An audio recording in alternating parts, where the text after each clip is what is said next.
I wholeheartedly agree with everything you just said.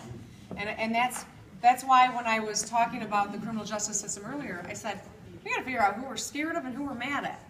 You know, because when you're talking about a situation that, like you described, no one should pay a lifetime penalty for that. People make dumb decisions, or they make decisions people are making across this country, but they're only enforced in certain communities. I know that. I recognize that, and I think that that's as unjust as almost, as so many issues are right now, and that's something that we can address. It's something that is going to be addressed. I believe it's a matter of time before that particular crime is not a crime anymore in Michigan, by the way.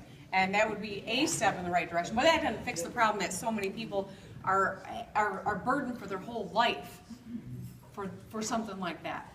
We got to fix that for people in this state. Yeah. And our final question, Mr. Sean Stewart. Hello. I think my biggest concern right now, of course, in 2018, even if you win, it's more than likely that you'll have a Republican stronghold in the legislature.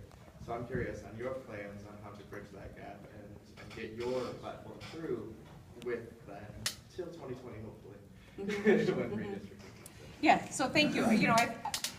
You're raising an issue that I hear all across the state, right? Is people acknowledge how rigged the system is when it comes to redistricting and the gerrymandering that happens. I'll tell you, when I was leader of the Senate Democrats, in that last election, half the votes that people cast across the state were for Democratic candidates for the Senate. Half. And yet we only had 12 out of 38 seats.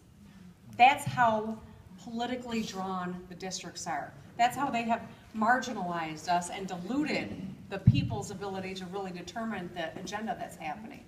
And that's why when I think about what we need to do as a party, we need to get a heck of a lot better at playing the short game and the long game. Now, the short game is winning the governor's office, winning the attorney general's office, winning the secretary of state's office, which will make it a better place to be a voter in Michigan. Just winning those three will improve our ability to turn out votes across the state. But we do have an opportunity to pick up the Senate in 2018. But ultimately, the long game is what you're alluding to, and that is taking redistricting out of the hands of the legislature and making it a nonpartisan.